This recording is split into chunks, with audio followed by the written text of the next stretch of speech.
चंद्रयान 3 जल्द इतिहास रचने वाला है। अब की बार भारत चांद को मुट्ठी में कर ही लेगा।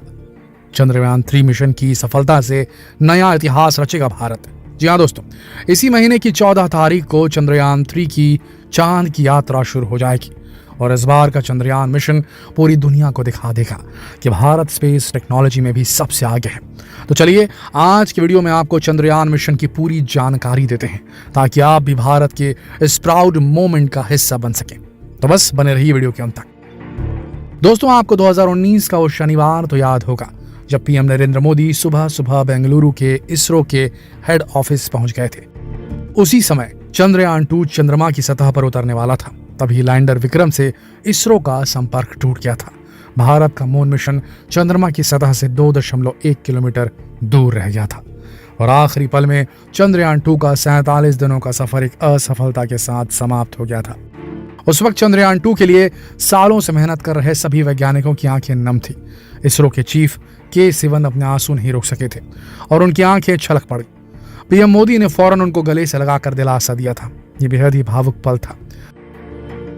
बाद में के सिवन ने कहा था, पीएम के शब्द हौसला बढ़ाने वाले थे। उन्होंने हमें हौसला रखने को कहा और उम्मीद को जिंदा रखने के लिए प्रेरित किया।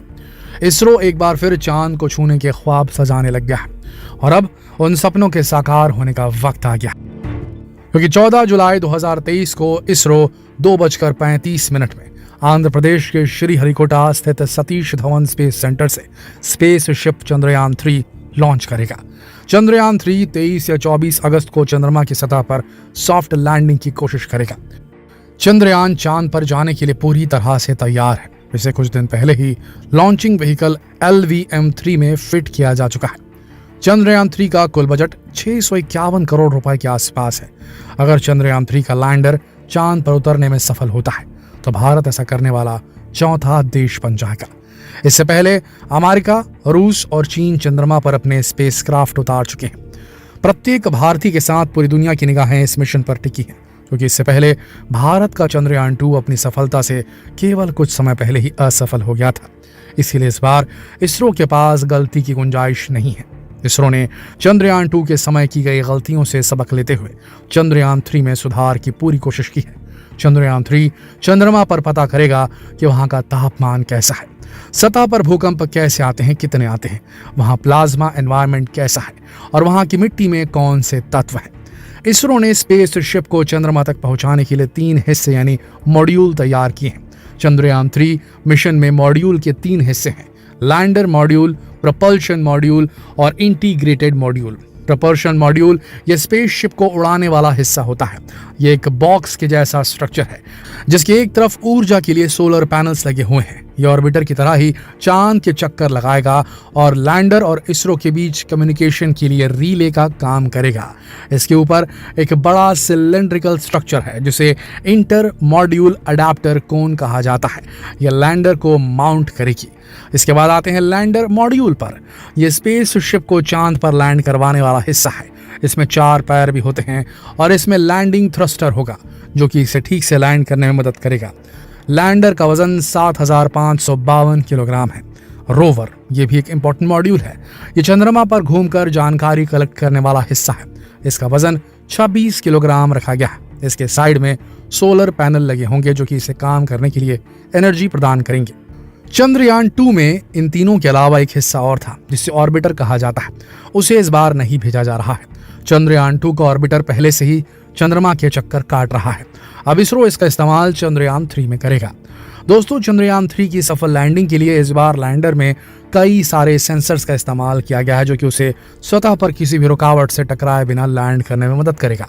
अगर यहाँ किसी एक सेंसर में ग्लिच आता है तो दूसरा सेंसर तुरंत उसकी जगह ले लेगा।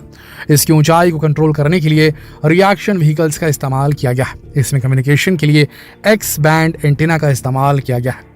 दोस्तों, चंद्रयान 3 चंद्रमा के दक्षिणी ध्रुव पर उतरेगा, लेकिन यहाँ लैंडिंग करना काफी मुश्किल है। चंद्रयान 2 भी यहीं जाने की कोशिश में फेल हुआ था। यहाँ चांद की सतह में काफी क्रेटर्स हैं और यहाँ लैंडिंग के लिए समतल सतह ढूंढना काफी मुश्किल है। इसलिए किसी भी वक्त लैंडर के फिसलने और नष्ट होने का खतरा बना रहता है। अब एक और सवाल आपके मन में जरूर आ रहा होगा, जब चांद के दक्षिणी ध्रुव पर लैंडिंग करना इतना मुश्किल है तो इसरो बार बार वहीं लैंड करने की कोशिश क्यों कर रहा है? असल में चांद का वो हिस्सा है जिसे आज तक बहुत कम एक्सप्लोर किया गया है, क्योंकि ये हिस्सा पृथ्वी के संपर्क में बहुत कम आता है और ये वो जगह है जहां चंद्रयान 1 ने पानी की खोज की थी। बाद में नासा के सैटेलाइट ने भी ये बात कंफर्म की थी कि चंद्रमा के साउथ पोल पर पानी है। यहाँ कई ऐसे क्रेटर्स हैं जिन पर कभी सूरज की रोशनी नहीं पड़ती, जिस वजह से ये सूरज के रेडिएशन से बचे रहते हैं और यही कारण है कि यहाँ जीवन के अंश भी मिल सकते हैं और एक बहुत बड़ी खोज होगी अगर हुई तो। इसीलिए चंद्रयान 3 को भी चांद के इसी हिस्से पर लैंड किए जाने की कोशिश की जाएगी। चंद्रयान 2 भी यहीं लैंड करने की कोशिश कर रहा था, लेकिन उसका वो काम हो नहीं पाया था। चंद्रयान 3 के लैंडर का नाम विक्रम ही होगा, जो भारतीय अंतरिक्ष कार्यक्रम के जनक विक्रम साराभाई के नाम पर रखा गया है।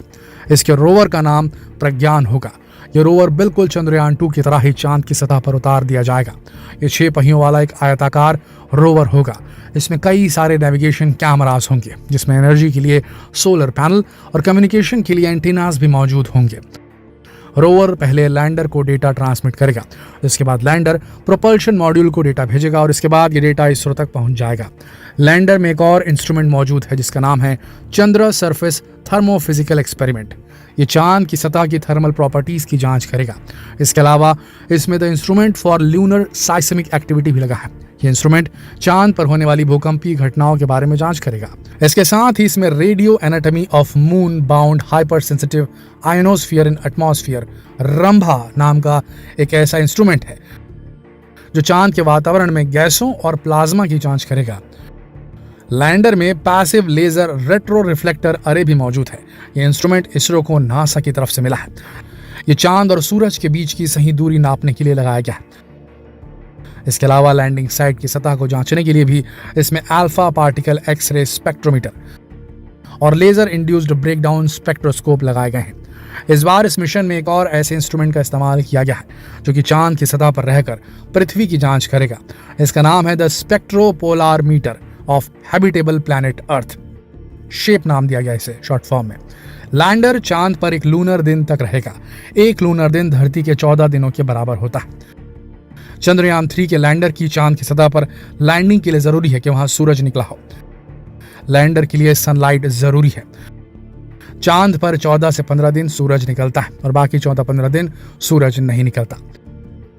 दोस्तों, कुल मिलाकर चंद्रयान 3 का लक्ष्य है वो डेटा कलेक्ट करना जिससे हम चांद पर मानव बस्ती बसाने की अपनी कोशिश को एक और कदम उस तरफ बढ़ सकते हैं। ये जानकारी आपको कैसी लगी हमें कमेंट सेक्शन में जरूर बताएं और हाँ, वीडियो को लाइक और शेयर करना बिल्कुल ना भूलें। जल्द मिलते हैं आपसे अगली वीडियो में। तब तक के लिए आप सबका इस वीडियो के अंत तक बने रहने के लिए दिल से धन्यवाद।